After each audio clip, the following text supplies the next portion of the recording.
கர்த்தர். ஒரு ஆமேன்னு சொல்லுங்க. அதனால ஒரு அறியாத ஒரு ராஜா, கர்த்தருடைய வம்சத்தில் இல்லாத ஒரு கோரேஸ் ராஜாவை எழுப்பி ஆண்டவர் சொன்னாரு, என் ஆவியை உன்மேல் வைக்கிறேன்னு சொல்லி அவன் சொன்ன வார்த்தை பாருங்க. 45 ஏசியால 2ஆம் வசனம், நான் உனக்கு முன்னே போய் கோணலானவைகளை செவ்வையாக்குவேன். ஒரு ஆமேன்னு சொல்லுங்க. ஆமா, அந்த வம்சத்துல பிறக்காத ஒரு ராஜாவை கர்த்தர் அபிஷேகம் பண்ணினார். 3ஆம் வசனத்துல நாம இருப்பு தாழ்பார்கள் வெண்கல கதவுகளை உடைத்து ஒளிப்படத்தில் இருக்கிற பொக்கிஷங்களை உனக்கு நான் தருவேன். ஒரு ஆமேன்னு சொல்லுங்களேன். பக்கத்துல போய் சொல்ல, தருவார், நிச்சயமா தருவார். நான் என் நம்பிக்கை அதுதான். ஊழியம் செய்வருடைய நம்பிக்கை மனிதர்கள் மேல் அல்ல, நிச்சயமாய் கர்த்தர் மேல் நம்பிக்கை வைத்து ஆமேன் கர்த்தர் கொடுத்தவர்களாகி உங்கள் மேல் அன்பு செலுத்தி ஊழியத்தை செய்யும் ஒரு நாள் நிச்சயம் வரும். அந்த நாள் எப்படிப்பட்ட தெரியுமா? இரவு பகல் ஆண்டுடைய வார்த்தையை கேட்டு சாப்பாடு கொடுத்து அனுப்பணும்னு கர்த்தர் விரும்புறார். ஆனா சொன்னதெல்லாம் என்ன? கூட இந்த சீசகெல்லாம் நேரம் இருட்டாயிடுச்சு. கையில 200 வெள்ளி காசுக்கு அப்பம் கொண்டாலும் போதாது, இல்ல போதாது, கடை இருக்காது, இதான் சொன்னாங்க. ஆனா ஆண்டவர் என்ன சொன்னாரு? உன்கிட்ட என்ன இருக்கு அதை கொடு. இல்ல அப்ப அந்திரைய போய் ஒரு சீசன் கூட்டத்தில் இருந்த ஒரு சிறு பையன்கிட்ட இருந்த சில மீன்கள் சில அப்பங்களை வாங்கி கொண்டு வந்து ஏசப்பட கொடுத்த போது அந்த சிறு மீன்களில் சில அப்பங்களை கொஞ்சம் தான் எண்ணக்கூடிய அளவு அண்ணாந்து பார்த்து பிதாவை ஸ்தோத்தரித்து பிட்டு கொடுக்க கொடுக்க கொடுக்க புருஷர் மட்டும் 5000 பேர். ஆமேன்னு சொல்லுங்களேன். பைபிள் அதை ஸ்பெசிபிக்கா சொல்லுது. புருஷர் மட்டும் ஏறக்குறைய 5000. மனைவிகள் அந்த நாட்கள்ல மனைவி அல்ல, மனைவிகள் பிள்ளைகள் ஏறக்குறைய 20,000 பேருக்கு மேல சாப்பிட்டு திருப்திய மீதியான துணைக்கு எடுத்தார்கள். ஒரு அடியிலேயே சொல்லுங்களேன். பிதாவை ஸ்தோத்தரிக்க ஸ்தோத்தரிக்க நன்மைகள் பெருகும், தேவைகள் சந்திக்கப்படும், ஆத்துமாக்களை தேவனை கொண்டு வருவார், சபையை கர்த்தரை கட்டுவார். ஒரு ஆமே நல்ல சத்தமா சொல்லுங்களேன். ஆண்டவருடைய நாமத்தில் மீண்டும் ஒரு விஷயங்களை வாழ்த்தி வரவேற்கிறேன். சபையின் அறிவிப்புகள் ஞாயிற்றுக்கிழமைகளிலே காலை 6 மணிக்கும் 9 மணிக்கும் மாலை 6:30 மணிக்கும் ஆராதனைகள் நடைபெறுகிறது. வெள்ளிக்கிழமைகளிலே காலை 10 மணிக்கு உபவாச ஜெபம், செவ்வாய்க்கிழமையிலே 11 மணிக்கு பெண்கள் ஜெபம், மாதத்தின் முதல் ஞாயிற்றுக்கிழமைகளிலே வாலிபலுக்கான ஆராதனை, செகண்ட் வீக்ல பெண்கள் ஐக்கியம், தேர்ட் வீக்ல ஆண்களுக்கான ஐக்கியம், கடைசி வாரத்திலே கைப்பிரதி ஊழியங்கள். மாதத்தின் 1ஆம் தேதி காலை 5 மணிக்கு வாக்குதத்த ஆராதனை. வருகிற 26 இந்த மாதம் தான், இந்த மாதம் 26 என்னாகமம் அப்போஸ்தலர் இந்த புஸ்தகத்திலிருந்து உங்களுக்கு கேள்வி கேட்கப்படும். பைபிள் குவிஸ் இருக்கு. நீங்க எல்லாரும் பங்கு பெறணும். ஆல் டிக்கெட், அந்த டிக்கெட் வாங்காதவங்களும் நீங்க பங்கு பெறலாம். நாளைக்கு எனக்கு கிடைக்கும் கையில, நாளை மறுநாள் செவ்வாய்க்கிழமை. தயவு செய்து அதிகமாய் நீங்கள் எழுதும்படி உங்களை அன்போடு வேண்டுகிறேன். இதுவரை நீங்க படிக்காட்டி கூட நீங்க ஒவ்வொரு அதிகாரமா கண்ணால பார்த்துட்டே வாங்க, ஆண்டவர் உதவி செய்வார். அல்லேலூயா. ஒரு அல்லேலூயா சொல்ல மாட்டீங்களா? சத்தமா சொல்லுங்களேன். அன்னைக்கு வேற வேலை வச்சுக்காதீங்க. சர்ச் சார்பா நிறைய பேர் எழுதணும். சபைக்குள்ளேயும் உங்களுக்கு பிரைஸ் இருக்கு. நீங்க குறைச்சி மார்க் வாங்கினா வெளியே சொல்ல மாட்டோம். உங்களுக்கு விருப்பம்னா அந்த மார்க் நான் சொல்லுவேன். நீங்கள் எதை குறித்து கவலைப்பட வேணாம். படிங்க, எழுதுங்க, உங்களை உற்சாகப்படுத்த நாங்கள் இருக்கிறோம். ஒரு ஆமேன்னு சொல்லலாம். கத்த நல்ல சாட்சி நேரம், குறிப்பிட்ட சாட்சிகள் ஏதாகிலும் சொல்ல வேண்டியிருந்தால் தேவனை மகிமைப்படுத்துகிற சாட்சிகள். ஆண்டவருடைய நாமத்திற்கு மகிமை உண்டாகட்டும். திருவிருந்து ஆராதனையும் இருக்கிறபடினால் நம்ம வார்த்தைக்கு நேராய் நம்ம கடந்து போகலாம். கண்களை மூடலாம். நல்ல பிதாவே, நன்றியோடு துதிக்கிறோம். வார்த்தை தான் எனக்கு உணவு, அதுதான் என்ன ஆசீர்வதித்துன்னு சொன்னவங்க நிச்சயமா உட்கார்ந்து நீங்க வலது கையை உயர்த்தி நீங்க நல்ல ஆண்டவர்கிட்ட கேட்பீங்க. ஆண்டவரே ஆமென், ஹல்லேலூயா. நம்முடைய வார்த்தைகள் எங்களுக்கு ஆதாரம். ஆண்டவரே, your word is my source of my life, oh God. எங்க வாழ்க்கையின் ஆதாரம் அதுதான்ப்பா. ஆமென், ஹல்லேலூயா. ஜீவனுள்ள அந்த வார்த்தையை நீங்க மகிமைப்படுத்தி இருக்கிற சகல பிரஸ்தாபங்களை பார்க்கிற வார்த்தையை கர்த்தர் மகிமைப்படுத்தி வைத்திருக்கிறேன்னு சொன்ன அந்த மகிமையான வார்த்தைகளுக்கு ஸ்தோத்திரம் அப்பா. அதுல மாம்சம் கலந்து விடாதபடி ஆவியானவர் நீர் பேசுங்க, தடைகளை எடுத்து போடுங்க, நாமத்தை மகிமைப்படுத்தி கொள்ளுங்க. இயேசு இரட்சகர் நாமத்தில் பிதாவே. நல்ல ஒரு ஆமேன்னு சொல்லுவோம். சத்தமா சொல்லுவோம். ஆமே. கர்த்தர் நல்லவர். எப்பொழுதுமே ஆண்டவரை துதிக்கிற பிள்ளைகளையும் கீழ்ப்படுகிற பிள்ளைகள், கொடுக்கிற பிள்ளைகள், மற்ற பிள்ளைகளுக்கு வித்தியாசத்தை தேவன் நிச்சயமாய் காண்பிப்பார். ஆமே. மளிகையில வாசிக்கிறோம், ஊழியம் செய்கிற பிள்ளைகளுக்கும் ஊழியம் செய்யாத பிள்ளைகளுக்கும் வித்தியாசம் உண்டு. ஆமே. அதே போல கீழ்ப்படுகிற பிள்ளைகள், ஒரு நோவா கீழ்ப்படிந்தான், அவனுடைய குடும்பம் முழுவதையும் ஆசீர்வதித்தார். அவனையும் அவனுக்கு உண்டான மகன் மருமக்கள் பாதுகாக்கப்பட பேழையை உண்டு பண்ண சொன்னார். ஆமேன். ஒரு நோவா நிமித்தம், ஒரு மோசை நிமித்தம், அப்படி ஒவ்வொரு நபராய் கர்த்தர் தெரிந்து கொண்டார். இந்த மாத வாக்குதத்தம் ஆதியாகமத்தின் புத்தகம் 26ஆம் அதிகாரம், ஆதியாகமம் 26 அதுல 19ஆம் வசனம் நான் வாசிக்கிறேன் உங்களுக்காக. திருப்பிக்கங்க. ஆதியாகமம் 26 அதுல 19ஆம் வசனம், ஈசாக்குடைய வேலைக்காரர் பள்ளத்தாக்கில வெட்டி அங்கே சுரக்கும் நீரூற்றை கண்டார்கள். ஒரு ஆமேன் சொல்லலாம், சத்தமா சொல்லுங்களேன். ஆமா, இது என்ன ஒரு பெரிய வார்த்தையா, வாக்குதத்தமா? ஏதோ பள்ளத்தாக்கை வெட்டினார்கள், அதுல சுரக்கும் நீரூற்றை கண்டார்கள். இங்கிலீஷ் பைபிள்ல they found running water, a well with a running water. ஒரு கிணறு பாக்குறாங்க, கிணறு போல் பெரிய ஒரு ஆறு போல் இருக்கு, அதுல ஓடுகிற தண்ணீரை பார்த்தார்கள் என்று பைபிள், ஆங்கில பைபிள் எழுதப்பட்டிருக்கு.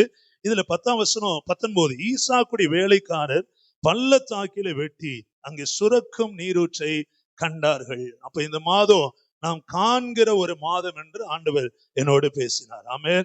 நீங்கள் இதுவரை காணாதவைகளை காண்பீர்கள். ஆமென். உங்கள் கண்கள் காணும், அதிசயங்களை காணும், ஆசீர்வாதங்களை காணும். ஆண்டவர் நல்ல சுகபல ஜீவனை தந்து உங்கள் மேன்மையை உங்கள் கண்களே காணும். இதான் யோபு சொல்றாரு, அந்நிய கண்கள் அல்ல, சொந்த கண்களே காணும். ஆமென்.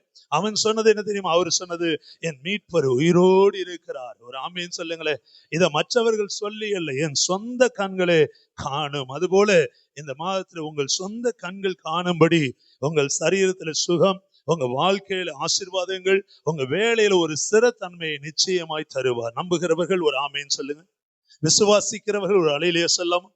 கர்த்தர் நல்லவர். ஏன் இந்த இடத்துல அந்த வார்த்தை சொல்லப்பட்டிருக்கு?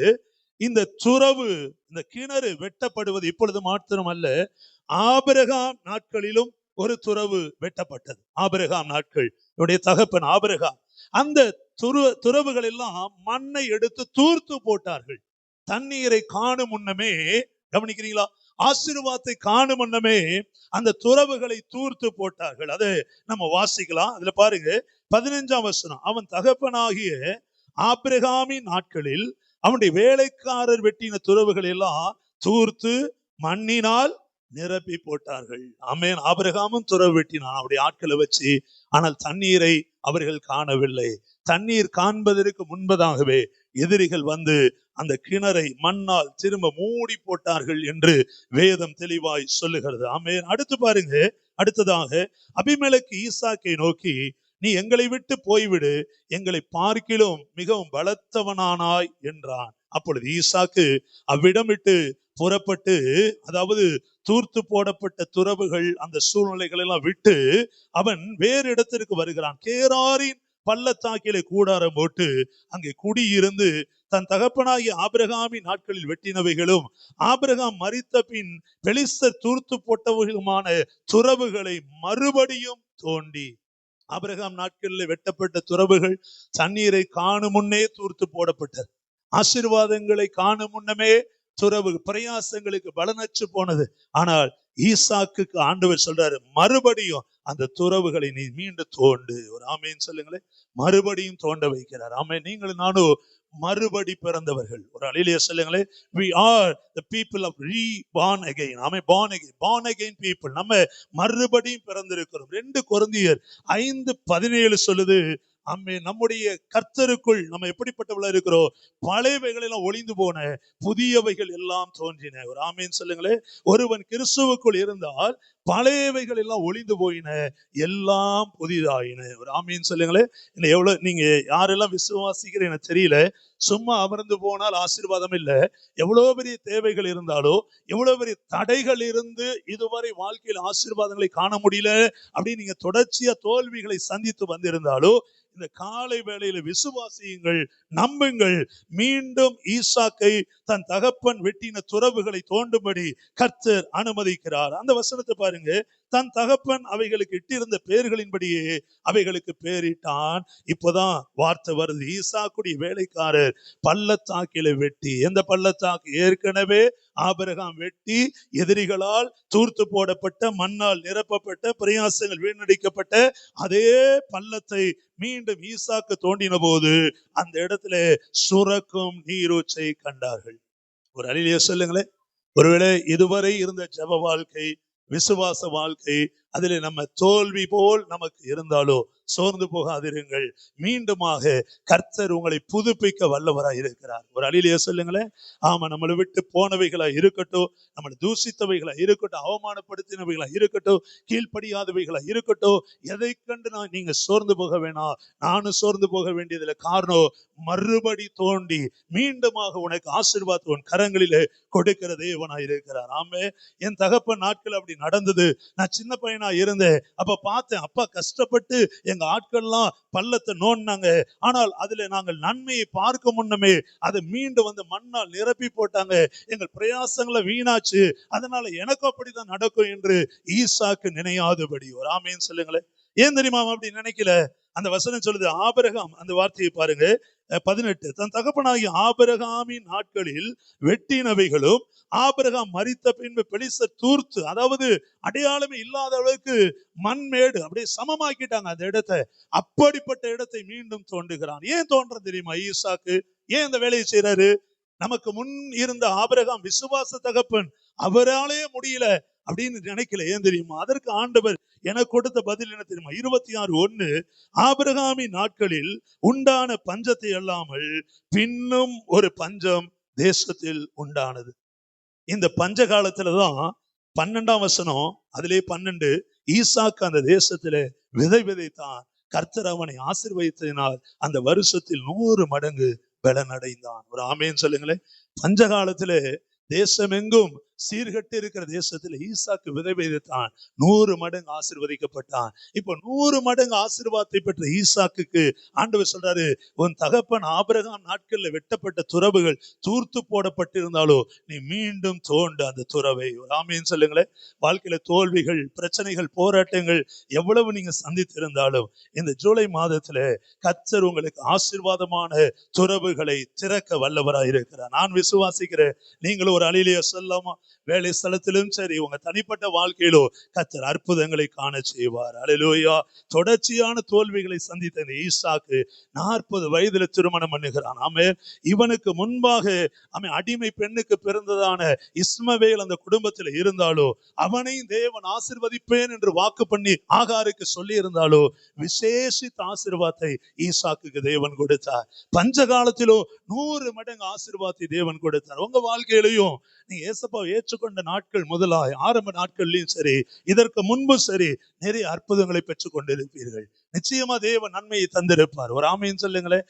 நல்ல வேலையை கொடுத்திருப்பார், வருமானங்களை கொடுக்கிறார். இதெல்லாம் வந்திருந்தும் சில தோல்விகள் நமக்கு வரும்போது இது இப்படியே முடிந்து விடுமோ என்று நினைத்து வந்திருக்கிற உங்க வாழ்க்கையில ஆண்டவர் சொல்றாரு, ஆபிரகாம் தகப்பன் நாட்களில் இருந்து பார்த்து வந்த தோல்விகளே கண்டு வந்த ஈசாக்கு, ஆமே, 100 மடங்கு ஆசீர்வதிக்கப்பட்டதை அவன் ருசித்தபடியினாலே திரும்ப திரும்ப நான் எதை சொன்னாலும் அதை செய்கிறவனா ஈசாக்கு இருக்கிறான். ஒரு ஆமேன்னு சொல்லுங்க. அப்ப நம்ம பெற்றுக்கொண்ட நன்மைகள் ஏராளம். இன்றைக்கு இருக்கிற தோல்விகள், சூழ்நிலைகளின் எதிர்ப்பை கண்டு சோர்ந்து போகாதிருங்கள். ஆமே. நீங்கள் நானும் செய்ய வேண்டியது, பள்ளத்தாக்கிலே அந்த நம்ம துறவுகளை தோண்டும் போது அதை தண்ணீரால் நிரப்ப தேவன் வல்லவராய் இருக்கிறார். ஆமே. சில பள்ளத்தாக்குகளை நம்ம பார்க்கலாம். வேதத்தில் எழுதப்பட்ட சில பள்ளத்தாக்குகள், அதாவது ஒரு ஸ்பெசிபிக்கா பைபிள் நமக்கு காண்பிக்கிற ஆசீர்வாதங்களை பார்க்கலாம். இந்த மாத வாக்குதத்தம், ஈசாக்குடைய வேலைக்காரர் பள்ளத்தாக்கிலே வெட்டினார்கள். எப்போ? எதிரிகளால் தூர்த்து போடப்பட்ட பள்ளத்தாக்கு, தோல்வியின் பள்ளத்தாக்கு. திரும்ப கர்த்தர் சொல்லும் போது விசுவாசத்தோடு தோண்ட ஆரம்பித்தான். ஓடுகிற தண்ணி, சுரக்கிற தண்ணி துறவை அவன் கண்டுபிடித்தான். ஒரு ஆமேன் சொல்லாம உங்க வாழ்க்கையில அற்புதங்களை செய்ய தேவன் வல்லவராய் இருக்கிறார். முதலாவது, அழுகையின் பள்ளத்தாக்கிலே ஆண்டவர், துக்கத்தின் பள்ளத்தாக்கிலே உங்களுக்கு சந்தோஷத்தை கொடுக்க தேவன் வல்லவராய் இருக்கிறார். ஒரு ஆமேன் சொல்லுங்களேன். ஆதியாமத்தின் புஸ்தகம் 26ஆம் அதிகாரம் பாருங்க. ஆதியாமத்தின் புஸ்தகம் 26ஆம் அதிகாரம் திருப்பிக் கொள்ளுங்கள். 26 அதுல 19 வாசித்தோம். அதான் வாக்குதத்தம். அழுகையின் பள்ளத்தாக்கு, மன்னிக்கணும், சங்கீதம் 84:6. சங்கீதம் 84:6. சங்கீதத்தின் புஸ்தகம் 84ஆம் சங்கீதம் 6ஆம் வசனம். அழுகையின் பள்ளத்தாக்கை உருவ நடந்து அதை நீரூற்றாக்கி கொள்ளுகிறார்கள், மழையும் குளங்களை நிரப்பும். ஒரு ஆமேன்னு சொல்லுங்களேன். சத்தமா சொல்லுங்க. இங்க தூர்த்து போடப்பட்ட பள்ளங்களை மீண்டும் தோண்டின போது அன்றைக்கு ஈசாக்கு தண்ணீர் துறவை கண்டான் என்று பார்க்கிறோம். அதே போல இந்த வசனம் சொல்லுகிறது, அழுகையின் பள்ளத்தாக்கு ஒருவன் நடந்து அதை நீரூற்றாக்கி கொள்ளும்படியாய் கர்த்தர் நமக்கு கிருபை தருவார். ஆமே. ஈசாக்கு கடந்து வந்த பாதை என்ன? தகப்பன் நாட்களிலே கண்ட தோல்விகள். அல்லேலூயா. பட்ட பிரயாசங்களுக்கு பலனற்று போய் பிரயாசப்பட்டு மண்ணெல்லாம் தோண்டி அடியில ஆசீர்வாதமான தண்ணீரை காண்பதற்கு முன்னமே எல்லாம் மூடி போடப்பட்ட தோல்வி நாட்களை கண்ட ஈசாக்கு விதை விதைக்கிறார். பஞ்சகாலத்திலே கர்த்தர் ருசிக்க செய்கிறார். 100 மடங்கு ஆசீர்வாதத்தை பெற்றுக்கொண்ட ஈசாக்கை பார்த்து சொல்றாரு, உன் தகப்பன் நாட்களிலே தூர்த்து போடப்பட்ட பள்ளங்களை திரும்ப நீ தோண்டு தண்ணீரை காண்பாய். ஒரு ஆமீன் சொல்லாமா? அப்போ வேதத்துல நம்ம எங்க பார்த்தாலும் சரி அழுகை அல்லது கண்ணீர், தோல்விகள், இப்படிப்பட்ட பாதையில் நடந்து வருகிற தேவ ஜனங்கள் இப்படிப்பட்ட தோல்விகளுக்கு மத்தியில் கர்த்தரை நம்பும் போது அதை எல்லாம் கர்த்தர் ஜெயமாய் மாற்றுகிறார். ஆமே. இங்க சங்கீதக்காரர் சொல்லுகிற அழுகையின் பள்ளத்தாக்கிலே நடந்து போகிறவர்கள் அவர்கள் அதையெல்லாம் நீரூற்றாய் மாற்றி கொள்ளுவார்கள். இதற்கு ஆதாரமாக ஆதியாகமத்தின் புத்தகம் 21ஆம் அதிகாரம், ஆதியாகமம் 21ஆம் அதிகாரம் திருப்பிக் கொள்ளுங்கள். அதுல 14 முதல் நான் வாசிக்கிறேன். ஆபிரகாம் அதிகாலையில் எழுந்து அப்பத்தையும் ஒரு துருத்தி தண்ணீரையும் எடுத்து ஆகாருடைய தோளின் மேல் வைத்து பிள்ளையும் ஒப்பு கொடுத்து அவளை அனுப்பிவிட்டான். அவள் புறப்பட்டு போய் பெயர்சபாவின் வனாந்தரத்திலே அலைந்து திரிந்தாள். ஆகாரினுடைய வாழ்க்கை அலைந்து திரிகிற ஒரு வாழ்க்கை, வனாந்தர வாழ்க்கை. இது என்ன சம்பவம் உங்களுக்கு தெரியும்?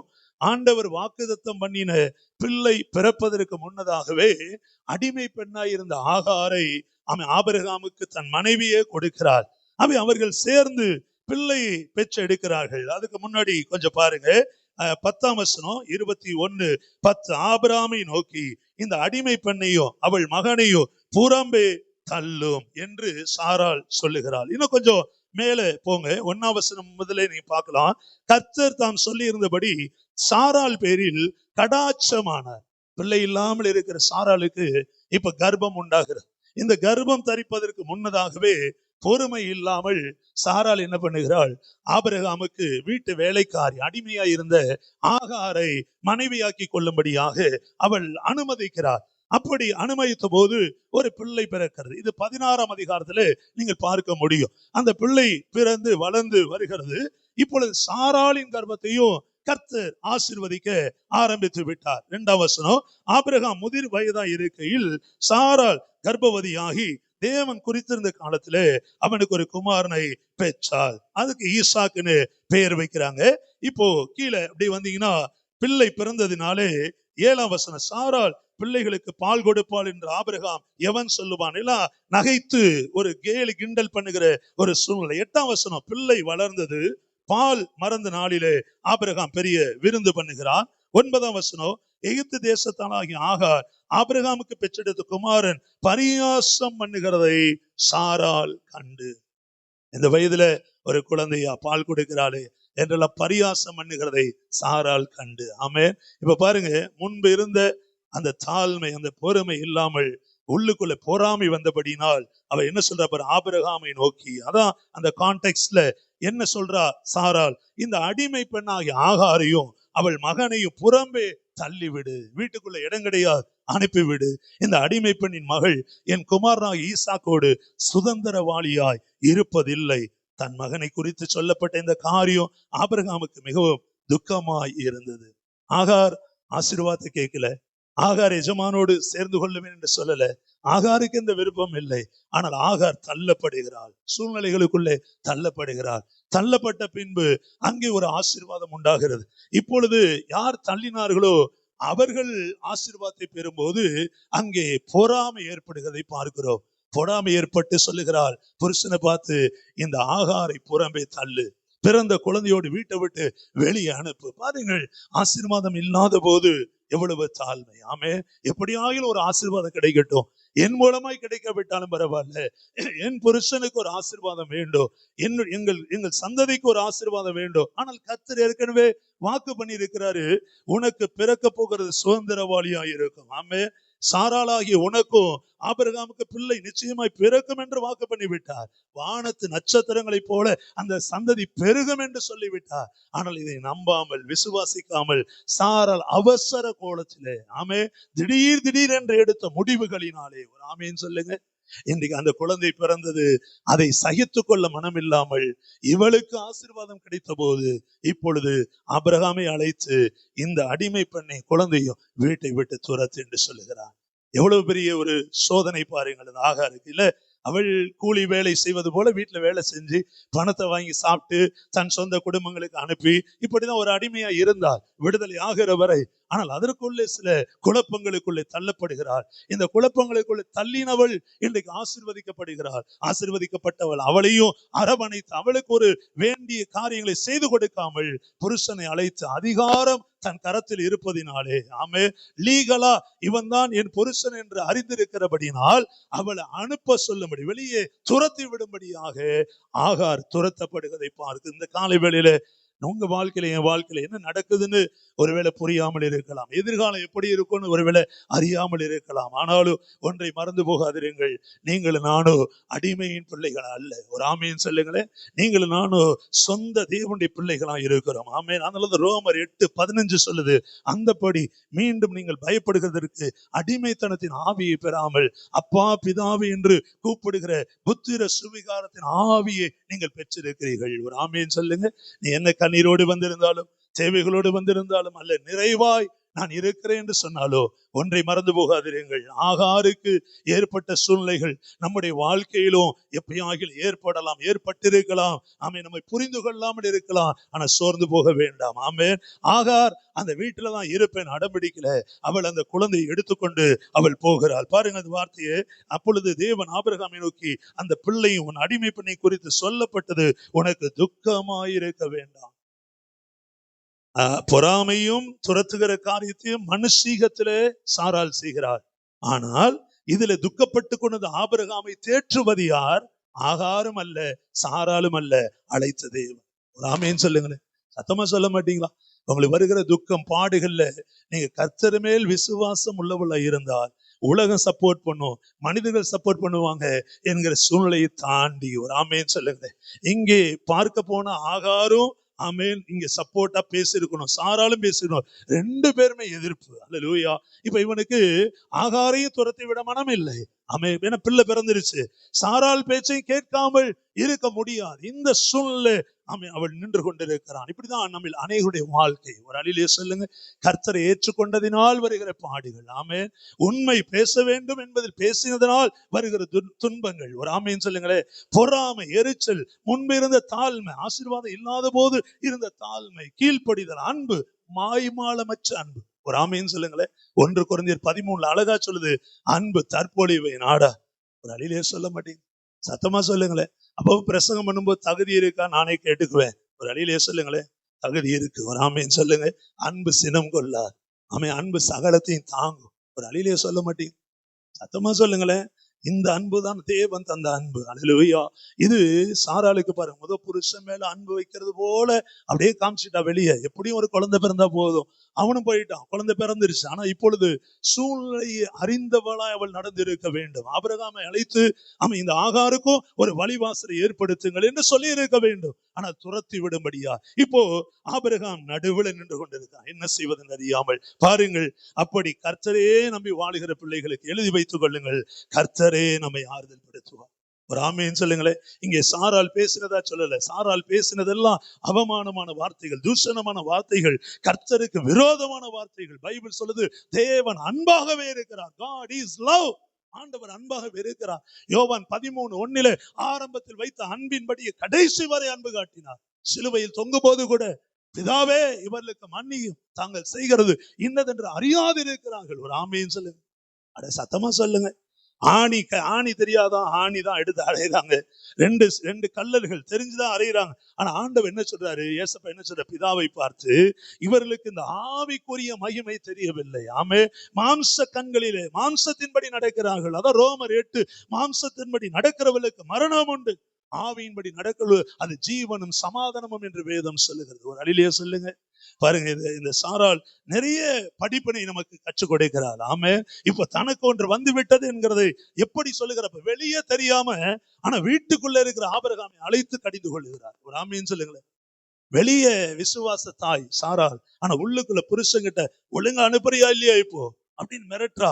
ஆண்டவர் பார்த்தாரு, இப்படி ஆபிரகாமை விட்டா நான் கொடுத்த வாக்குத்தத்தங்கள் பொய்யாகிவிடும். ஆமே. நட்சத்திரங்களை போல ஜனங்கள் பெருக வேணும், சபை ஜனங்கள் புறஜாதிகள்லாம் என்னை ஏற்றுக்கொள்ள வேண்டும். ஆமே என்று திட்டம், தேவ திட்டம். ஆகவே சாராளினுடைய பொறாமை, சாராளினுடைய நேரத்திற்கேற்ற பேச்சு, ஆசீர்வாதங்கள் வந்த பின்பு மறைந்திருக்கிற போட்டி, பொறாமை, பெருமைகள், இவை எல்லாம் உங்களை தாக்கினாலோ மறந்து போகாதிருங்கள், உங்களை குறித்த தேவ திட்டம் பெரியது. ஆமே. அதனாலதான் ஆபிரகாம் சொல்றாரு, துக்கமா இருக்காத, ஈசாக்கினத்தில் உன் சந்ததி விளங்கும் ஆதலால் சாராள் உனக்கு சொல்வதையெல்லாம் படிங்களேன், சொல்வதையெல்லாம் கேள். அவர் வேற எங்க போயிட்டாரு ஆண்டவர். அல்லேலூயா. நான் ஆகாரை பார்த்துக் கொள்ளுகிறேன். ஒரு ஆமேன்னு சொல்லுங்களேன். நான் ஆகாரை பார்த்துக்கொள்ள, நீ இதை பாருன்றாரு. அடுத்து பாருங்க, அடிமை பெண்ணின் மகனும் உன் வித்தா இருக்கிறபடி அவனை ஒரு ஜாதி ஆக்குவேன். ஆபிரகாம் அதிகாலையில் எழுந்து அப்பத்தை ஒரு துருத்தி தண்ணீரை எடுத்து ஆகாருடைய தோளின் மேல் வைத்து பிள்ளையும் ஒப்பு கொடுத்து அவளை அனுப்பிவிட்டான். எவ்வளவு துக்கத்தோடு அனுப்பியிருப்பான் யோசிச்சு பாருங்க. இல்ல, எவ்வளவு கண்ணீர் வந்திருக்கு, எவ்வளவு மனசு. அது இந்த அன்பு, தேவ அன்பு ஊற்றப்பட்டவளுக்கு அது நிச்சயமா உள்ள உடைக்கப்படும். அல்லேலூயா. நம்ம அன்பு வச்சோம்னா மனம் பதபதைக்கிறத பார்க்கிறோம். ஒரு அழிலியா சொல்லுங்களேன்.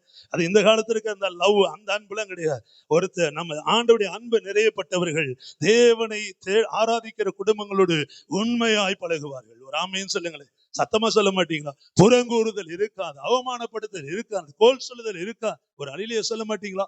ஆமா, அதுலதான் 1 Corinthians 13 அது வருது, அன்பு சகலத்தையும் தாங்கும். ஒரு அழிலிய சொல்லுங்களேன். சத்தமா சொல்ல மாட்டீங்களா? ஆமா, அது ரொம்ப இருமாப்பா இராது, வீம்பு பேசாது. எவ்வளவு அழகா ஆண்டவருடைய வார்த்தைகள் பாருங்க. இந்த இடத்துல கர்த்தர் ஆபிரகாமை தேய்ச்ச ஆரம்பிக்கிறார். நீ தண்ணியை கொடுத்து அந்த பிள்ளையை, அந்த ஆகாரை அனுப்பிவிடு என்று சொல்லி அனுப்புகிறதை பாரு. வனாந்தரத்திலே 14ஆம் வசனத்தின் கடைசி வார்த்தை, வனாந்தரத்திலே அலைந்து திரிந்தார். ஆபிரகாம் அனுப்பதான் முடியும், கூட சேர்ந்து திரிய முடியாது. வராமேன்னு சொல்லுங்களேன். ஆகாரோடு சேர்ந்து கொண்டே போக முடியாது. இந்த காலை வேளையில உங்களுக்கு நம்பிக்கைக்குரியவர்கள் அல்லது நம்பிக்கைக்குரிய காரியங்கள் இது கடைசி வரை வரும் அப்படின்னு நம்பினா அதற்கு முதலிடம் கொடுக்காதீங்க. ஒரு அழிலிய சொல்லுங்களேன். சத்தமா சொல்லுங்களேன். நல்ல குடும்பத்தை கொடுத்தாரா? கர்த்தர் கொடுத்த குடும்பம். இந்த குடும்பம் கர்த்தர் கொடுத்ததுனாலே எங்கள் குடும்பத்தோடு கர்த்தர் இருந்து நடத்துவார். ஆமே. நல்ல மனைவியை கொடுத்தாரா? கர்த்தர் அந்த மனைவியை கொடுத்தார், கர்த்தர் கூட இருந்து நடத்துவார். ஒரு ஆமேன்னு சொல்லுங்களேன். எந்த இடத்திலும் கர்த்தரை வைக்க வேண்டிய இடத்துல நம்ம உறவுகளையோ ஊழியத்தையோ வருமானங்களையோ வைக்காது இருப்போமா. அதான் பாட கற்றுக் கொடுக்குது. ஒரு ஆமேன்னு சொல்லுங்க. அப்பா, நீ துக்கமா இருக்கிற, உன்னை நான் தேற்றுகிறேன், ஆனால் நீ கூடவே போக முடியாது, நீ திரும்பி வந்துதாக வேண்டும். ஆகாரை நான் பார்த்துக் கொள்ளுகிறேன். ஒரு ஆமேன்னு சொல்லுங்க. சத்தமா சொல்லுங்களேன். அப்ப நம்ம உதவிகள் செய்தாலும் பாருங்க, அது குறிப்பிட்ட நாட்கள் வரதான். ஆமே. கர்த்தர் மீதியான காரியங்கள் அவர் பொறுப்பெடுத்துக் கொள்ள வேண்டும். நம்முடைய வருமானங்களா இருக்கட்டும், தொழிலா இருக்கட்டும், ஊழியமா இருக்கட்டும், கர்த்தர் பொறுப்பெடுக்க நம்ம விட்டு கொடுக்க வேண்டும். ஒரு அழிலிய சொல்லுங்களேன். சில நேரங்களில் எதிர்பார்த்து ஊழியங்களுக்கு வரும்போது அதுல ஒன்றும் இல்லாத போது, இதெல்லாம் எனக்கு ஒரு பாடமா கர்த்தர் கற்றுக் கொடுத்து இருக்கிறார். ஆமே. நீ இதெல்லாம் பார்க்காத, உனக்கு வர வேண்டிய கனம் கனவீனங்கள் இதெல்லாம் கண்ணை அது மேல வைக்காத. உன்னை குறித்த திட்டம் பெரியது. ஆமே. இன்னும் ஓட வேண்டிய தூரம் வெகு தூரம் இருக்கிறது. ஒரு அழிலிய சொல்ல மாட்டீங்களா? ஏங்க, நல்ல கவனிங்களே. ஆண்டவராக இயேசுவை சீஷர்கள் தங்களோடு படவில ஏறும்படி கேட்டுக்கொள்ளுகிறார்கள். திருப்புகளை மார்க் 4ஆம் அதிகாரம், மார்க் 4ஆம் அதிகாரம் திருப்பிக் கொள்ளுங்கள். மார்க் 4ஆம் அதிகாரம், அதுல சில வார்த்தைகள் பாருங்க. அல்லேலூயா. 35 முதல். அன்று சாயங்காலத்திலே அவர் அவர்களை நோக்கி அக்கறைக்கு போவோம் வாருங்கள் என்றார். ஆமே. பெங்களூர்ல வேலைக்காக போய் வீட்டோடு இருந்த என்ன ஆண்டவர் அழைத்தார், உங்களை அழைச்சார். அக்கறைக்கு போவோம். ஒரு ஆமேன்னு சொல்லுங்களேன். ஆமா. அடுத்த உன் பாவங்கள் மன்னிக்கப்பட்டு நீ விட்ட கண்ணீர், அந்த நாட்கள்ல நீ ரட்சிக்கப்பட்ட நாளை நினைத்து பாருங்கள். நாம உதவியற்ற நிலைமையில அல்லது குடும்பத்துல ஏதோ போராட்டம் அல்லது வர வேண்டிய பணம் அல்லது தரித்திரியம் முடித்த ஒரு நிலைமை அல்லது பயம், ஏதோ ஒரு பிசாசின் பிடி, ஏதோ ஒண்ணுலதான் நம்ம சிக்கி தவித்த போது ஆண்டவர் நம்மை தேடி வந்தார். ஒரு ஆமேன்னு சொல்லுங்களேன். சத்தமா சொல்ல மாட்டீங்களா? இப்ப அடுத்து சொல்றாரு, வசனங்களை கேட்க ஆரம்பிக்கிறீங்க. உன்னை உயர்த்துவேன், கீழாக்காமல் மேலாக்குவேன்றார். ஆமே. பயப்படாது என்றார். இப்படி நம்மளை கூட்டிக் கொண்டே போகிறார். இங்க பாருங்க, சும்மா இருந்த சீசர்களை அக்கறைக்கு போவோம் என்றார். அவர்கள் ஜனங்களை அனுப்பிவிட்டு அவர் படவில் இருந்தபடியே அவரை கொண்டு போனார்கள். ஒரு ஆமேன்னு சொல்லுங்க. சத்தமா சொல்லுங்களேன். ஆபிரகாமினுடைய அன்பு அந்த வனாந்தரத்துல தெருவுல விட்டு அனுப்புற வரதான். ஒரு அடியிலே சொல்லுங்களேன். சாராளின் அன்பு தனக்கு ஒரு பிள்ளை பிறக்கும் அப்படின்னு சொல்லி அவள் நகைக்கிறாள். ஆனால் ஆபிரகாம் நகைக்காமல் 3 தூதர்கள் வந்த போது மெல்லிய மாவை எடுத்து அவளுக்கு விருந்து படைக்கிற வேளையிலே சாரா நகைக்கிறாள். இது எப்படி நடக்கும்? எப்படி இவ்வளவு வயதுல பால் கொடுக்க போகிற என்று பரியாசம் பண்ணுகிற அளவுக்கு. ஆனால் ஆபிரகாமின் விசுவாசம் வாக்குதத்தம் நிறைவேற கர்த்தர் அதற்கு உதவி செய்தார். ஒரு ஆமேன் சொல்லுங்களேன். அவ சாராளுடைய மனைவி என்கிற அந்த அந்தஸ்து, அன்பு, பிள்ளை பெற்றெடுத்து கொடுத்தது எல்லாம் கூட பாருங்க மாறி போச்சு. என்ன ஆலோசனைகளை கொடுக்கிறார். ஆமேன் சொல்லுங்களேன். பொறாமை கொள்ளுகிறார். இதெல்லாம் மறைஞ்சு போகுங்க. ஆனால் பாருங்க, துக்கத்தோடு இருந்த ஆபிரகாமை தேர்ச்சினது கர்த்தர் ஒருவர் தான். ஒரு அழிலையை சொல்ல மாட்டீங்களா? உங்க காரியத்துல எவ்வளவு தோல்வி வந்தாலும் நான் சொல்றேன், ஆண்டவர் ஒருவர் தான் நம்மளை உயர்த்த முடியும். ஒரு அழிலையை சொல்ல மாட்டீங்களா? குறுக்கு வழிகள், பேச்சு திறமைகள், தாளந்துகள், மனுஷர்களை கவருகிற ஒரு காரியங்கள் ஒன்று வாய்க்காது. எதுவுமே தேவனை நீங்கள் சார்ந்து கொள்ள வேண்டும். ஆமே. பாருங்க, ஜனங்கள்லாம் கூடி நிக்கிறாங்க. ஜனங்களை அனுப்பிட்டு ஏசப்பா உட்கார்ந்த படகை அப்படியே ஓட்டிட்டு வராங்க சீஷர்கள்.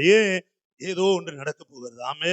கர்த்தர் நம்மோடு இருந்தால்தான் ஜெயம் என்று அறிந்து வைத்திருந்தார்கள். ஒரு ஆமேன்னு சொல்லுங்களேன். கொண்டு போனார்கள்.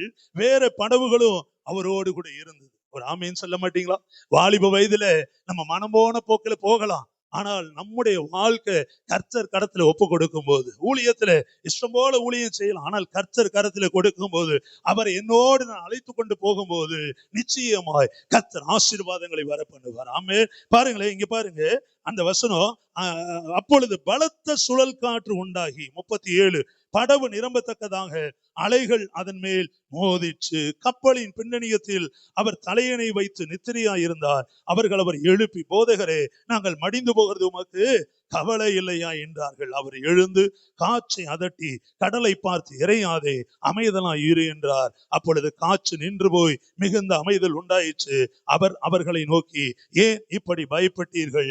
ஏன் உங்களுக்கு விசுவாசம் இல்லாமல் போயிற்று என்றார். அவர்கள் மிகவும் பயந்து, இவர் யாரோ, காற்றும் கடலும் இவருக்கு கீழ்ப்படுகிறதே என்று ஒருவரோடு ஒருவர் சொல்லிக் கொண்டார்கள்.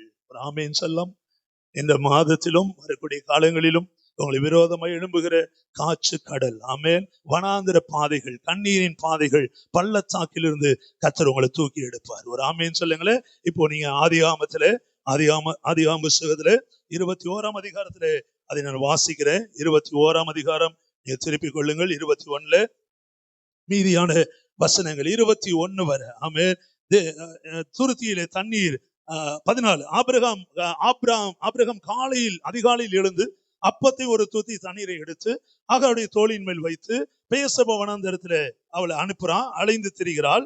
15 துருத்தியில் இருந்த தண்ணீர் செலவழிந்த பின்பு அவள் பிள்ளையை ஒரு செடியின் கீழ் விட்டு, பிள்ளை சாகிறதை நான் பார்க்க மாட்டேன் என்று எதிராக அம்பு பாயும் தூரத்திலே போய் உட்கார்ந்து சத்தமிட்டு அழுதார்.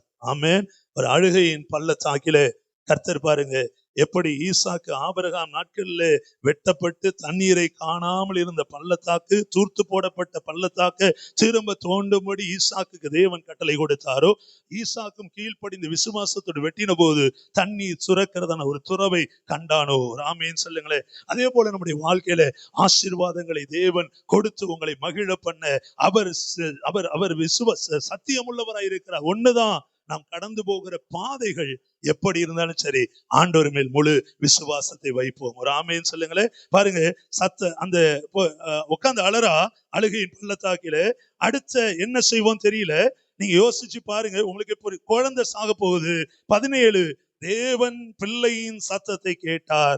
தேவதூதன் வானத்தின் ஆகாரை கூப்பிட்டு, நீ பயப்படாதே, பிள்ளை இருக்கும் இடத்துல தேவன் அவள் சத்தத்தை கேட்டான். நீ எழுந்து பிள்ளை எடுத்து உன் கையில பிடித்து கொண்டு போ. கவனிக்கிறீங்களா? அவனை பெரிய ஜாதியாக்குவேன். தேவன் அவளுடைய கண்களை திறந்தார். அப்பொழுது அவள் தண்ணீர் துறவை கண்டு போய் துரத்தியில தண்ணீர் நிரப்பி பிள்ளைக்கு குடிக்க கொடுத்தாள். தேவன் பிள்ளையுடனே இருந்தார். அவள் வளர்ந்து வனாந்தரத்திலே குடியிருந்து வில்வித்தையிலே வல்லவனானான். அவன் பாரான் வனாந்தரத்திலே குடியிருக்கையில் அவருடைய தாய் எகிப்து தேசம். சரி, இதுல நம்ம பார்க்கிற காரியம் என்ன? தண்ணீர் தீர்ந்து போனாலும் சரி, வனாந்திர பாதையானாலும் சரி, பிள்ளைக்காக அழுது கொண்டிருக்கிற அழுகையின் பள்ளத்தாக்கில் நடந்து போன ஆகாரை தேவன் சந்தித்து அந்த அழுகையின் பள்ளத்தாக்கை நீரூற்றாய் கர்த்தர் மாற்றினார். ஒரு ஆமீன் சொல்லுங்களேன். 16ஆம் அதிகாரத்துல 13ஆம் வசனம் இதே ஆகாரை குறித்து சொல்லப்பட்டிருக்கு. 16:13 அவளை சந்தித்த தேவன் யார்? அதை பாருங்க. அல்லேலூயா. அப்பொழுது அவள், என்னை காண்பவரை நானும் இவ்விடத்தில் கண்டேன் அல்லவா என்று சொல்லி தன்னோடு பேசின கர்த்தருக்கு நீ என்னை காண்கிற தேவன் என்று பெயரிட்டார். ஒருவேளை உங்க வாழ்க்கையில அழுகையின் பள்ளத்தாக்கிலே, தோல்வியின் பள்ளத்தாக்கிலே போறீங்களா? கவலைப்படாதிருங்கள். கர்த்தர் உங்களை ஜெயமுள்ள ஒரு வாழ்க்கையை தந்து உங்களை ஆசீர்வதிப்பார். காரணம், உங்களை காண்கிற தேவன். ஒரு ஆமீன் சொல்லம், சத்தமா சொல்லம், சேர்ந்து அந்த ஒரு வரி பாடலாம். என்னை காண்பவரே, தீனம் காப்பவரே, என்னை காண்பவரே, தீனம் ஆராய்ந்து அறிந்திருக்கு, சுற்றி சுற்றி சூழ்ந்திருக்கின்றேன். உண்மையா பாடுங்களா? உங்களை சுத்தி ஆண்டவர் ஆராய்ந்து அறிந்து இன்றைக்கு உங்களை ஆசீர்வதிக்க வல்லவராய் இருக்கிறார். உட்கார்ந்து பரவாயில்லை. நான் அமர்வது, நான் எழுவது, நான் அமர்வது, நான் எழுவது நன்றாய் நீர் அறிந்திருக்கின்றீர். நன்றாய் நீர் அறிந்திருக்கின்றீர். என்னை காண்பவரே, தீனம் காப்பவரே, என்னை காண்பவரே, தீனம் காப்பவரே, எண்ணங்கள் ஏக்கங்கள் எல்லாமே அறிந்திருக்கின்றீர். எண்ணங்கள் ஏக்கங்கள் எல்லாமே அறிந்திருக்கின்றீர். நடந்தாலும் படுத்தாலும் அப்பா நீர் அறிந்திருக்கின்றீர். நடந்தாலும் படுத்தாலும் அப்பா நீர் அறிந்திருக்கின்றீர். நன்றி ராஜா, இயேசு ராஜா, நன்றி ராஜா, இயேசு ராஜா, என்னை காண்பவரே, தீனம் காப்பவரே, என்னை காண்பவரே, தீனம் காப்பவரே, அருமை அறிந்திருக்கின்றீர். சுற்றி சுற்றி சூழ்ந்திருக்கின்றீர். ஆராய்ந்து அறிந்திருக்கின்றீர். சுற்றி சுற்றி சூழ்ந்திருக்கின்றீர். நான் அமர்வது, நான் எழுவது, நான் அமர்வது, நான் எழுவது நன்றாய் நீர் அறிந்திருக்கின்றீர். நன்றாய் நீர் அறிந்திருக்கின்றீர். ஆண்டவர் நல்லவர். உங்களுடைய உட்கார்தல் எழுந்திருக்கலை அறிந்திருக்கிற தேவன் நிச்சயமாக ஆமே அழுகையின் வாழ்க்கை, தோல்வியின் வாழ்க்கை ஜெயமாய் கர்த்தர் ஆசீர்வதிப்பார். இரண்டாவதாக யோசுவாவின் புத்தகம் 7ஆம் அதிகாரம் 26 பாருங்க. அதுல நல்லவர். அல்லேலூயா. அவன் மேல் இந்நாள் வரைக்கும் இருக்கிற பெரிய கற்குவியலை குவித்தார்கள். இப்படியே கர்த்தர் தமது கோபத்தின் உக்கரத்தை விட்டு மாறினார். ஆகையால் அவ்விடம் இந்நாள் வரைக்கும் ஆகோர் பள்ளத்தாக்கு என்னப்படும். அடுத்த பள்ளத்தாக்கு ஆகோரின் பள்ளத்தாக்கு. முதல்ல பார்த்தோம் அழுகையின் பள்ளத்தாக்கு. அதுல அழுகை ஆமென் துக்கத்தை கண்ணீரை சந்தோஷமாய் ஜெயமாய் கர்த்தர் மாற்றினதை நாம் பார்க்கிறோம். இங்கே ஆகோரின் பள்ளத்தாக்கு. அதுல பாருங்க, கற்குவியலை குவித்தார்கள். ஒருத்த மேல கற்குவியலை குவித்து அவன் செத்து போகிறான். காரணம் என்ன? ஆண்டவருடைய கோபம் தேவ ஜனங்கள் மேல் இருந்த ஒரு அதிகாரம். ஏன் தேவ ஜனங்கள் மேல் தேவனுடைய கோபம் இருந்தது என்பதை 7ஆம் அதிகாரத்திலே முதல் வசனம், இஸ்ரவேல் புத்திரர் சாபத்தீடானதிலே துரோகம் பண்ணினார்கள். எப்படியெனில், யூதா கோத்திரத்து சேராருடைய குமாரனாய் சப்தியின் மகன் கர்மிக்கு பிறந்த ஆகான் என்பவன் சாபத்தீடானதிலே சிலதை எடுத்துக்கொண்டான். ஆகையால் இஸ்ரவேல் புத்திரர் மேல் கர்த்தருடைய கோபம் மூண்டது. சாபத்தீடானது தேவ ஜனங்களுடைய வீட்டில் இருந்தபடியினால் தேவ கோபம் மூண்டது. அப்படி சாபத்தீடானதை எடுத்தவர்கள் மேல் கல் எறிய வேண்டும், அவன் மரிக்க வேண்டும் என்பது பிரமாணம். அடுத்து பாருங்க, 2ஆம் வசனத்தில் நீ பாத்தீங்கன்னா, யோசுவா எரிகோவிலிருந்து பெத்தேலுக்கு தம்முடைய ஆட்களை அனுப்புகிறான். வேவு பாருங்கள் என்று சொல்லுகிறான். கவனிக்கிறீங்களா? 2ஆம் வசனம், வேவு பாருங்கள். எனக்கு யோசுவாவின் நாட்கள் தான் கானான் தேசம் பங்கிட்டு கொடுக்கப்பட்டது. அருகில் உள்ள தேசங்கள் எல்லாம் அவன் தன் ரசமாய் சேர்த்துக் கொள்ளுகிறான். இப்பொழுது தேசத்தை வேவு பார்க்க ஒற்றர்களை அனுப்புகிறான். அவர்கள் வேவு பார்த்து 3ஆம் வசனம், யோசுவா கிட்ட வந்து சொல்றாங்க, அந்த பட்டணத்தில் உள்ளவர்கள் கொஞ்சம் பேர் தான், நம்ம எல்லாரும் போக வேணாம், ஒரு 2000-3000 பேர் போன போதும், அவங்கள ஜெயிச்சிடலாம். நம்ம எல்லாரும் போய் யுத்தம் பண்ணுகிற அளவுக்கு பெரிய ஒரு தேசம் அல்ல, பெரிய ஆட்களும் அல்ல. உங்களுக்கு புரியுதான சொல்றது? யதார்த்தத்தை சொல்லுகிறார்கள். வேவு பார்த்து வந்தவங்க சொல்றாங்க. பாருங்க, அங்க பாருங்க, 3ஆம் வசனம், திரும்பி வந்து சொல்றாங்க, எல்லாரும் போக வேணாம், 2000-3000 பேர் போனா போதும். 4ஆம் வசனம், அப்படியே ஜனங்களில் 3000 பேர் அங்க போனாங்க. கவனிக்கணும், அண்டர்லைன் பண்ணிக்கங்க. ஆனாலும் அவர்கள் ஆயின் மனுஷருக்கு முன்பாக முறிந்தோடினார்கள். ஆயி பட்டணத்தில் இருக்கிறவர்கள் கொஞ்சம் பேர் தான், பலசாலிகளும் அல்ல. ஆனா தேவனுடைய ஜனங்கள் பலசாலிகள். அவர்கள் எல்லாரும் போய் யுத்தம் பண்ண வேண்டாம் என்று வேவு பார்க்க அனுப்பப்பட்டவங்க சொல்றாங்க, ஈஸியா நம்ம ஜெயிச்சிடலாம். ஆனாலும் சொன்னபடியே வெறும் 2000-3000 பேர் தான் போறாங்க. அங்க இருக்கிற கொஞ்சம் ஜனங்கள் தேவ ஜனங்களை மேற்கொள்ளுகிறார்கள். ஒரு ஆமீன் சொல்லுங்க. சத்தமா சொல்ல மாட்டீங்களா? சில நேரத்துல நம்ம எடுக்கிற முடிவுகள் நமக்கு சாதகமா இல்லாமல் போகலாம். ஒரு ஆமீன் சொல்லுங்க. ஆமா, நம்ம எல்லாம் நல்லபடியா முடிஞ்சிடும் நினைப்போம், முடியாமல் போகலாம். ஆமே. அல்லது நம்முடைய பிரயாசங்கள் வெளியரங்கமா இருக்கிறதுனாலே நமக்கு நல்ல கனம் கிடைக்கும் அப்படின்னு நம்ம நினைக்கலாம்.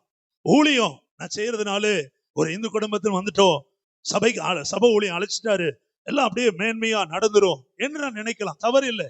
ஆனால் வசனம் சொல்லுது, ஏன் கொஞ்சம் பேர் உள்ள பட்டணத்தை நம்மளால பிடிக்க முடியல? ஏன் நம்முடைய ஜனங்கள், நம்முடைய படை திரும்பி தோல்வியோடு வருகிறது? இந்த காலை வேளையில நீங்களான சிந்திக்க வேண்டும். ஒரு அழிலையே சொல்லுங்களேன், சத்தமா சொல்லுங்க. ஆமா, நான் ஆகாயத்தை படிப்பேன், அதை செய்வேன், இதை செய்வேன், எல்லாம் நல்லது. ஆனால் வசனம் சொல்லுது, யோசுவா போய் கேட்கிறான், ஆண்டவரே ஏன் இப்படி ஆனது? பாருங்க, 5ஆம் வசனம், ஆயின் மனுஷர் ஏறக்குறைய 36 பேரை வெட்டி போடுறான். இதெல்லாம் செய்தி உங்களுக்கு வருது. 5ஆம் வசனத்தின் கடைசி வரி, ஜனங்களின் இருதயம் கரைந்து தண்ணீராய் போயிட்டு.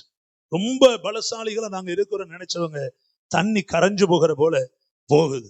ஆமாம். 6ஆம் வசனம், யோசுவா தான் தலைவன், ஊழியக்காரன். அவன் பாக்குறான், ஏன்னா நம்முடைய ஜனங்கள் போயிட்டு தோத்துட்டு வந்துட்டாங்களே, ஆயுப்பட்டணத்தில் உள்ள கொஞ்சம் பேர் தானே அப்படின்னு. இப்ப என்ன பண்றது தெரியுமா? யாரையும் குறை சொல்ல, தன் வஸ்திரங்களை கிழித்து கொண்டு, ஆமென், மூப்பரோடு கூட கர்த்தருடைய பெட்டிக்கு முன்பாக. கர்த்தருடைய பெட்டிக்கு முன்பான என்ன? கர்த்தருடைய பெட்டிக்குள்ள என்ன இருந்தது? எபிரேயர் நிருபத்தை வாசித்து பாருங்கள். கர்த்தருடைய பெட்டிக்குள்ள மன்னா வைக்கப்பட்ட பொற்பாத்திரம் இருந்தது. ஆமே, கற்பலைகளே, தேவன் எழுதி கொடுத்த 10 கட்டளைகள் இருந்தது. ஆமே, தேவனுடைய பிரசனம் கர்த்தருடைய பெட்டிக்குள்ளே இருந்தது. இப்போ தேவ பிரசனத்திற்கு முன்பாக யோசுவா தன்னை தாழ்த்துகிறான். ஒரு ஆமேன்னு சொல்லுங்களேன். சத்தமா சொல்ல மாட்டீங்களா? ஆண்டவருடைய கோபம் தீருகிற இடம்தான் ஆகோரின் பள்ளத்தாக்கு. ஆண்டவர் கோபத்தை விட்டு திரும்பினார். இன்றைக்கு இந்த காலை வேளையிலும் கர்த்தருடைய கோபம் நம்மளை விட்டு நீங்கும்படியாக, ஆமே, பிதாவாகிய தேவன் இயேசுவை நமக்காக அனுப்பி கொடுத்தார். சிலுவையில் அவர் மரித்தார். ஆமென். அதற்கு பின்பு, ரட்சிக்கப்பட்ட பின்பு சில நன்மைகள் நடக்கலையா? எதிர்பார்த்த காரியம் நடக்கலையா? ஆண்டவர் நம்மோடு பேசுகிற காரியம், சில சாபத்தீடானவைகள் ஒருவேளை நம் இருதயத்திற்குள் இருக்கலாம். ஒரு ஆமேன்னு சொல்லுங்களேன். சத்தமா சொல்ல மாட்டீங்களா? தீ மிதிப்பது, நல்ல நாள் பார்ப்பது, யமகண்டமா இருப்பது. ஆமென். நேரங்களை குறித்து கடந்த நாட்கள்ல ஒரு ஊழியக்காரன் என்று சொன்னதுனால அழைத்து இங்க வந்து நம்ம பிரசங்கம் பண்ண வச்சோம். பார்த்தா அவருக்கு மேரேஜ் முந்தானத்து ஃபாரின்ல உட்கார வச்சு உடம்பெல்லாம் மஞ்சள் பூசி நலுங்க வைக்கிறாங்க. உடம்பெல்லாம். சில கூட சொன்னாங்க ஒருவேளை அது ஊர் பழக்கமா இருக்கலாம். இல்ல பழக்கமும் இல்ல வழக்கமும் இல்லை. ஒரு ஆமீன் சொல்லுங்களேன். ஒருவேளை வீட்டுக்குள்ள வேணா ரட்சிக்கப்படாத இந்துக்கள் இருந்தால், ரட்சிக்கப்படாத ஜனங்கள் இருந்தா அவங்க விருப்பத்துக்கா மனம் கோணாமல் இருக்க ஒரு தடவை அனுமதிக்கலாம், அப்படி அனுமதிக்கலாம். ஆனால் ரட்சிக்கப்பட்ட பிள்ளைகளா இருந்து ஒரு அலிலியா சொல்லுங்க, சத்தமா சொல்ல மாட்டீங்களா? சாபத்தீடானவை, அருவருப்பானவைகள், சில ஆதாயத்திற்காக மற்றவருடைய வாழ்வு கெடுப்பது, வேறு விதம் பொய்கள், சாபத்தீடானவைகள், நல்ல நேரம் பார்ப்பது, விதவைகள், பிள்ளை இல்லாதவளை கண்டால் ஆமே, அல்லது ஆசீர்வாதம் இல்லாதவளை கண்டால் நமக்கு ஆசீர்வாதம் வந்துட்டா, அப்படிலாம் எந்தெந்த வகையிலே நாம் யோசிக்கிறோம் அது தேவனுக்கு விரோதமானது. ஒரு அலிலியா சொல்ல மாட்டீங்க, சத்தமா சொல்லுங்களேன். ஆமா, முக்கியமா சொல்றது உலகத்தாருக்கு நமக்கும் வித்தியாசங்கள் உண்டு. அலிலே சொல்ல சத்தமா சொல்லுங்களேன். ஆமா, ஒருவேளை ரட்சிக்கப்படாத உறவுகள் இருக்கலாம். எங்க வீட்டுல எல்லாரும் ரட்சிக்கப்படாதவங்க தான். தகப்பனை அடக்கம் பண்ணும்போது கூட நான் ஆலோசனை கேட்டது எங்க பாஸ்டர் கிட்டையும், பைபிள் காலேஜ்ல டீச்சர் அப்ப நான் படிச்சுட்டு இருக்கேன், அவங்களுக்கு போன் பண்ணி தான் கேட்டேன். ஒரு பிரச்சனையே ஓடிட்டு இருக்கு. அந்த நேரத்துல சதனேஸ்வர பைபிள் காலேஜ் பெரிய வேனே வந்துருச்சு. என் கிளாஸ்மேட்ல பார்க்க வேண்டாங்க, ஆறுதல் சொல்ல. இன்னும் கோவம் வந்துருச்சு எங்க வீட்டுல எல்லாருக்கும். அவை சூழ்நிலைகள் எதிராக இருக்கலாம், ஆனா நம்ம மன விருப்பம் இருக்குல்ல, அது என்ன தெரியுமா செய்யணும்? என் தேவனை நான் பிரியப்படுத்துவேன்.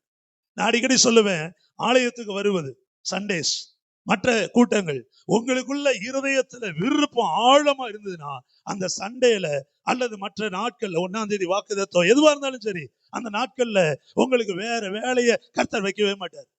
ஒரு அலிலியா சொல்ல மாட்டீங்க? என் நம்பிக்கை அதான். ஒரு சத்தமா ஒரு அலிலியா சொல்லுங்களேன். ஏதோ ஒரு திருமணம் சண்டே தான் வருது, போய் தான் ஆகணும், அது வரக்கூட போகக்கூடாத சூழ்நிலை ஏற்படுத்தி ஈவினிங் ரிசப்ஷனோ வேறு நேரங்கள் அல்லது போன் பண்ணும்போது ஒரு நல்ல இணக்கமான ஒரு சூழ்நிலை தேவன் தருவார். ஆனா எல்லாத்தையும் உதறிட்டு நான் அதுதான் எனக்கு என்று ஓடும்போது அதையும் கர்த்தர் அனுமதிப்பார். ஆனா காலங்கள் போகப்போ அது பழகி போயிடும். அடியிலேயே சொல்லுங்களேன். ஆலயம் வர நாட்கள்ல தான் முக்கியமான நாட்கள்ல நேரம்லாம் இருக்கும், ஆனா வேறு வேலைகள் வந்துடும். காரணம் உன் விருப்பம், என் இருதய விருப்பம் ஆலயத்திற்கு வர வேண்டும் என்ற வாஞ்சை இருந்தால் அதை கர்த்தர் நிறைவேற்றுவார். சங்கீதம் 20:4 சொல்லுது, உன் மன விருப்பங்களின்படி தந்தருளி. ஆமே, I will fulfil all your heart desires. உன் மன விருப்பங்கள் எல்லா ஆலோசனைலாம் நிறைவேற்றுவேன். ஒரு ஆமேன்னு சொல்ல மாட்டேன். அதை திருவிருந்துக்கு மட்டும் வருகிற கிறிஸ்தவர்கள் இருந்தீங்கன்னா தயவு செய்து யோசித்து பாருங்களேன். யாரா இருந்தாலும் சரி, ஒரு அலிலியா சொல்லுங்களேன். சத்தம் வர மாட்டேங்க. தேவனுக்கு பிரியமில்லாத காரியங்கள் சாபத்தீடானவைகள். ஆமே, புறஜாதிகள் செய்யலாம், நம்ம அதை செய்யவே கூடாது. எப்ப கர்த்தருக்கு நீ வைராக்கியமா இருக்கிறது உன் குடும்பம் காணும். நீ வைராக்கியமா இருப்பதனால அடுத்த ஆசீர்வாதங்களை போகும்போது ஜனங்கள் பேசுவாங்க, பாரு அவன் அதை வெறுத்தான், நம்ம வரல, சச்சு ஓடனா, இன்னைக்கு உயர்ந்து இருக்கிறான். ஒரு ஆமேன்னு சொல்லுங்களேன். அதாங்க மகிமை. ஒரு அலிலியா சொல்ல மாட்டீங்களா? இங்க பாருங்க, இந்த இடத்துல ஜனங்கள் இருதயம் கரைஞ்சு போகுது. அவன் புழுதியில போய் உட்கார்றான். 7ஆம் வசனம், யோசுவா, கர்த்தராகிய ஆண்டவரே, எங்களை அழிக்கும்படிக்கா நீ எங்களை இங்க கொண்டு வந்தீங்க. யோர்தானை கடக்க பண்ணி, யோர்தானே ஒரு பெரிய அற்புதம் இல்லையா? பிரவாகித்து வருகிற யோர்தான் பின்னிட்டு போச்சே, ஏன் போக வச்சீங்க? யோர்தான்லயே மூழ்கி செத்து இருப்போம், ஏன் இப்பொழுது கொண்டு வந்தீர்கள்? அடுத்து பாருங்க, அடுத்து அங்கேயே இருந்திருந்தா 7ஆம் வசனத்தின் கடைசி வார்த்தை, மன திருப்தியா இருந்திருப்போமே, ஏன் இப்ப கொண்டு வந்து இந்த சிக்கல்ல மாட்டி விட்டீங்க? சின்ன பட்டணத்தை எங்களால ஜெயிக்க முடியலையே. அடுத்து பாருங்க, சத்துருகளுக்கு முதுகை காட்டி நான் என்ன சொல்லுவேன் ஆண்டவரே? தலைவனா இருக்கிறவன் சொல்றான், இதான் ஒரு ஊழியக்காரனுடைய வாஞ்சையும். ஆமே, தனக்கு கொடுக்கப்பட்ட சபை குடும்ப ஊழியத்துல ஒரு தோல்வி, அடிக்கடி தோல்வி, அது தொழிலா இருக்கலாம், வருமானங்கள இருக்கலாம், சரீரத்துல அடிக்கடி வியாதிகள் வரும்போது ஒரு ஊழியக்காரனுடைய மனசு இப்படிதான் இருக்கும். ஆண்டவரே ஏன் இப்படி? எதற்காக? ஒரு அலிலியா சொல்லுங்களேன். அவரை கேள்வி கேட்பதல்ல, என்ன ஆண்டவரே இப்படி, ஏன் இது நடக்குது, ஏன் ஒரு வளர்ச்சியில், ஏன் இப்படி மந்தமா, ஏன் கீழ்ப்படியாமையில் இருக்குது, என்ன நடக்குது என்று யோசுவா கேட்க ஆரம்பிக்கிறான். ஆண்டவர் சொல்றாரு, அல்லேலூயா. அங்க பாருங்க, கீழே பாத்தீங்கன்னா, அப்பொழுது கர்த்தர் 10ஆம் வசனம், எழுந்திரு, நீ இப்படி முகங்குப்புற விழுந்து கிடக்கிறது என்ன? நீ ஏன் முகங்குப்புற விழுந்து கிடந்தா நீ தான் முன்னாடி நிக்கணும். ஒரு ஆமேன்னு சொல்லுங்களேன். இன்னைக்கு உங்க வீட்டுல கர்த்தர் உங்களை யோசுவாக்களா தேவன் தெரிந்து கொண்டிருக்கிறார். எதையும் கண்டு சோர்ந்து போக கூடாது, முகங்குப்புற விழுந்து போக கூடாது. நீங்க போய் நிக்க வேண்டிய இடம் தேவ பிரசன்னம். ஒரு ஆமே. ஏன் ஆண்டவர் இப்படி இருக்கு? அடுத்த நிமிஷமே சொல்ல, ஏன் தெரியுமா? நீ அன்பு வச்சுதான் அவர் சமூகத்துக்குள்ள போற. ஒரு அழிலையை சொல்ல மாட்டீங்களா? அப்ப போகும்போது எப்ப நீ போகணும் தோணுதோ உனக்கு ஜெயத்தை கொடுத்துறார். பைபிள் சொல்லுது, தானியேல் 9ஆம் அதிகாரம், எனக்கு பிரியமான புருஷனாகிய தானியேலே, நீ விண்ணப்பம் பண்ண துவங்கின நாளே உன் விண்ணப்பம் என் சமூகத்தை எட்டினது. ஒரு அழிலையை சொல்ல மாட்டேன். சத்தமா சொல்லுங்களேன். அப்ப இடையில தான் போராட்டம். ஆண்டவர் விண்ணப்பத்தை கேட்கிறார், உன் மேல அன்பு வச்சிருக்கிறார், மாற்றமே இல்லை. ஆனா இடையிலே தேவன் எடுத்து வருகிற ஆசீர்வாதங்களுக்கோ, நீ தங்கி இருக்கிற பூமிக்கு இடையில் உள்ள வான மண்டலங்களுக்கு, பொல்லாத ஆவியின் சேனைகளுக்கு தேவன் அனுமதி கொடுக்கிறார். ஏன்? அல்லேலூயா. ஜனங்கள் சாபத்தீடானதை தங்கள் வீடுகளில் வைத்திருந்தார்கள். ஒரு அழிலையே சொல்லுங்களேன். சத்தமா சொல்ல மாட்டீங்களா? கிறிஸ்தவங்க குறிப்பா வட்டிக்கு கொடுக்கவே கூடாது. ஒரு அழிலையே சொல்லுங்களேன். வட்டிக்கு வாங்கவும் கூடாது. ஒரு ஆமைன்னு சொல்லுங்களேன். சத்தம் வரமாட்டேன். ஒருவேளை நான் வாங்க கூடாத நிலைமையில இருக்கிறேன், நான் பேசல. எங்களுக்கு முடியாத நேரத்திலும் சரி, ஏதோ வாங்கலாம், திரும்ப அதை உடனே சரி பண்ணிக்கிட்டு கடன் வாங்கினால் கொடுக்க வேண்டும். ஆமென். ஒரு அழிலையே சொல்லுங்களேன். சத்தமா சொல்ல மாட்டீங்களா? அநியாய சம்பாதியம் கூடாது. ஒரு அழிலையே சொல்லுங்களேன். அட சத்தமா சொல்லுங்க. நான் யாரையாவது 10 குடும்பங்களை சந்தித்து உங்க வீட்டுல அது இருக்கு இது, இன்னைக்கும் பயப்படுற ஆட்கள் இருக்கிறாங்க. திருமணமாக போகுது, நேற்று அந்த குடும்பம் என்ன கூப்பிட்டு ஒரு மேரேஜுக்கு முன்னாடி ஒரு கவுன்சிலிங் வேணும். ஏன்னா அந்த தம்பி வேற ஒரு கிறிஸ்தவ இதுல இருந்து வராரு, பின்னணியும் நம்ம பாப்பா ஒரு இது 3வது வாரம் வர சொல்லி இருக்கிறேன். ஒரு ஆமைன்னு சொல்லுங்களேன். எதற்காக இதெல்லாம் கிறிஸ்தவ உலகத்தில் செய்யப்படுகிறது என்றால், நம்ம தேவனுக்கு பிரியமில்லாத சும்மா அசால்ட்டா அப்படி வீடுகளில் நம்ம செஞ்சுட்டு போகும்போது அது தொடர்ச்சியாக நம்முடைய வாழ்க்கையில பாதிப்பை உண்டாக்குகிறது. நடக்கும் என்று நினைக்கிறது, நடப்பது இல்லை. இப்ப ஆண்டவர் சொல்ல சுருக்கமா சொல்லி முடிக்கிறேன். எழுந்து கீழே எழுந்து முகங்கப்புற விழுந்து கிடக்காத, எழுந்து போ என்று சொல்லி 11ஆம் வசனத்துல சாபத்தீடானதில் எடுத்துக்கொண்டதோ, களவு செய்ததோ, வஞ்சித்ததோ, பண்டம்பாடிகளுக்குள்ள வைத்ததும் உண்டு. பண்டம்பாடினா என்ன? அங்கங்க இருக்கிற டப்பா, நெல் குருது அந்த களைஞ்சு சேர்க்கிறது, அங்கங்க நல்லதெல்லாம் தூக்கி சாபத்தீடானதெல்லாம் உள்ள வச்சாங்க. பண்டம்பாடிகளுக்குள்ளே வைத்ததும் உண்டு. அல்லேலூயா. ஆதலால் இஸ்ரவேல் புத்திரர் தங்கள் சத்துருக்களுக்கு முன்பு நிற்க கூடாமல் போனது, முதுகை காட்டினார்கள். இதை நிக்கரகம் பண்ணலனா 12ஆம் வசனம், இனி உங்களோடு நான் இருக்க மாட்டேன். ஒரு அழிலையே சொல்லுங்க. அடுத்து 13ல போய் ஜனங்களுக்கு முன்னாடி சொல்றாங்க. ஒவ்வொரு கோத்திரமா வராங்க. கோத்திரத்துல ஒவ்வொரு குடும்பமாக வராங்க. ஒவ்வொரு குடும்பத்துல தனிப்பட்ட ஆள் வராங்க. அதுல 17ஆம் வசனம் சப்தி குறிக்கப்பட்டான், ஆகான் குறிக்கப்பட்டான். இதெல்லாம் சொல்லிட்டு கர்த்தரை மகிமைப்படுத்து. ஆகானை நோக்கி சொல்றான், இதெல்லாம் நீ தூக்கி போட்டு கர்த்தரை மகிமைப்படுத்து. அல்லேலூயா. அதை எனக்கு ஒழிக்காதே, ஒழிக்காதே. ஒரு ஆமீன் சொல்லுங்களேன். கர்த்தரிடத்திலும் ஊழியக்காரிடத்திலும் ஒழிக்க. டாக்டர்கிட்ட சொல்லுவாங்க, டாக்டர்கிட்ட போனா வக்கீல்கிட்ட டாக்டர்கிட்ட உண்மையை சொல்லணும்பாங்க. ஏன்னா வக்கீல் தான் வாதாட போறவர். ஏதாவது பொய்ய சொன்னா ஒரு கட்டம் வரும்போது எதிர்த்து வாதாட முடியாது ஆப்போசிட்ல உள்ளவங்க. அதே டாக்டர்கிட்ட வியாதியை மறைச்சா ஏதோ ஒரு பிரிஸ்கிரிப்ஷன் எழுதி கொடுத்துருவாரு. ஒரு ஆமீன் சொல்லுங்களேன். அதே போல் நம்முடைய சபை கிறிஸ்துவ உலகத்துல கர்த்தர் நமக்கு பரம வைத்தியராய் இருக்கிறார். ஒரு ஆமீன். நானே பரிகாரியாய் கர்த்தர். ஆமே. 2வது நமக்காக ஊழியரை தேவன் வைத்திருக்கிறார். ஒரு ஆமீன் சொல்லுங்க. சத்தமா சொல்ல மாட்டீங்களா? ஒன்றை ஒளித்து வைக்காது. அடுத்து பாருங்க, மெய்யாகவே நான் பாவம் செய்தேன்னு சொல்றான். யாரு? அந்த ஆகான் சொல்லுகிறான். கீழே வரும்போது அவன் மேல் கற்களை எறிகிறார்கள். கற்களை எறிந்த உடனே ஆண்டவருடைய கோபம் அந்த இடத்தை விட்டு தணிந்து போகிறது. இன்றைக்கு கற்கள் எறியப்பட்ட ஆகானா இருந்தாலும் சரி, சாபத்திற்கு உள்ளான யாரா இருந்தாலும் சரி, நம்மை ரட்சிப்பதற்காக, சாபங்களை ஆசீர்வாதமாய் மாற்றுவதற்காக, உனக்காக எனக்காக பரத்திலிருந்து இறங்கி வந்த ஆண்டவர் நமக்காக இருக்கிறார். ஆமே. ஒரு அழிலையே சொல்லுங்களேன். உங்க மேல என் மேல தேவன் கோபமா இல்லை. காரணம் என்ன? கோபத்திற்கான காரியங்கள் இருந்தாலும், சாபத்தீடானது இருந்தாலும் அதெல்லாம் எடுத்து போடும்படி ஆவியானவர் நம்மோடு பேசுகிறபடினால். ஒரு ஆமீன் சொல்லுங்களேன். இன்னும் சொல்ல போனா ஆணித்தரமா சொல்ல முடியும், ஆராதனை நாளிலே கர்த்தரை ஆராதிக்காமல் இருப்பது சாபத்தீடானது. ஒரு ஆமீன் சொல்லுங்களேன். கல்லை மண்ணை வணங்குகிற ஜனங்கள் ஆமை ஈர துணியோடு ஆமை விக்கிரகங்களை ஆராதிக்க போகும்போது, உயிருள்ள தேவனை ஆராதிக்கிற தேவ ஜனமாகி நீங்களும் நானும் ஆண்டவர் மேல் அன்பு வைக்க வேண்டும். ஒரு அழிலையே சொல்லுங்களேன். ஆண்டவர் பிரியமில்லாதவளை தூக்கி எறிய வேண்டும். ஆமே. ஒரு அழிலையே சொல்லுங்க. அது எப்படிப்பட்ட வருமானமா, எவ்வளவு பெரிய மகிமை, எவ்வளவு பெரிய திருச்சபையா இருந்தாலும் தயவு செய்து ஆண்டவருடைய வார்த்தை சொல்லுகிறது, ஆகோரின் பள்ளத்தாக்கிலே கர்த்தர் தேவ ஜனங்களை சந்தித்து தம்முடைய கோபத்தை விட்டு நீக்கி போட்டு ஜனங்களை ஆசீர்வதிக்க ஆரம்பித்தார். ஆமே. அப்படி எழுப்பி நிக்கலாமா? அழுகையின் பள்ளத்தாக்கை நீரூற்றாய் மாற்றிக் கொள்ளுவார்கள். ஆமே. கோபம் என்கிற ஆகோரின் பள்ளத்தாக்கிலே தேவ கோபம் தணிந்தது. இந்த காலை வேளையில இந்த 2 ஆசீர்வாதங்களினாலோ கர்த்தர் நம்மை ஆசீர்வதிக்கும்படி. ஆமென். ஹல்லேலூயா. கரங்களை உயர்த்தி அப்படி ஜெபம் பண்ணலாம். ஆண்டவரே, எங்களை ஒப்புக்கொடுக்கிறோம். ஆமென். ஹல்லேலூயா. எங்களை ஒப்புக்கொடுக்கிறோம் ஆண்டவரே, ஒப்புக்கொடுக்கிறோம். ஆமென். ஹல்லேலூயா. ரட்சிக்கப்படாத உறவுகள் தான் நமக்கு அதிகம், நம்மில் அநேகருக்கு. ஆமென். ஆகவே அவர்கள் பக்கம் நம்ம அன்பு தான் வைக்கணும், ஐக்கியம் வைக்க கூடாது. ஹல்லேலூயா. நல்ல கரங்களை செய்து ஆண்டவரே, கூடுமானால் ஆமென் அவர்கள் நம்மை தேடி வரும்படி செய்ய வேண்டும். ஆமென். நாம் தேடி போவது நம்புவது அல்ல. ஓ, என் மகளுக்குள்ள, என் மகனுக்குள்ள, என் அண்ணனுக்குள்ள, என் அக்காக்குள்ள ஏதோ ஒரு வல்லமை இருக்கிறது என்று அவர்கள் காண வேண்டும். ஹல்லேலூயா. என்று அவர்கள் ஈர்க்கப்பட வேண்டும். ஆமென். ஹல்லேலூயா. அல்ல கரங்களை அசைத்து ஆண்டவரே எங்களை ஒப்பு கொடுக்கிறோம், எங்களை ஒப்பு கொடுக்கிறோம், எங்களை ஒப்பு கொடுக்கிறோம். இந்த திருவிருந்து ஒரு அர்த்தமுள்ள திருவிருந்தாக, ஆமென், அழுகையினுடைய பள்ளத்தாக்கு, ஆமென், அதை நீரூற்றாய் மாற்றிக் கொள்ளுவார்கள். யாரு? ஆலய பிரகாரங்களில் வாசமாய் இருக்கிறவர்கள், மன மகிழ்ச்சியாய் கர்த்தரை துதிக்கிறவர்கள்.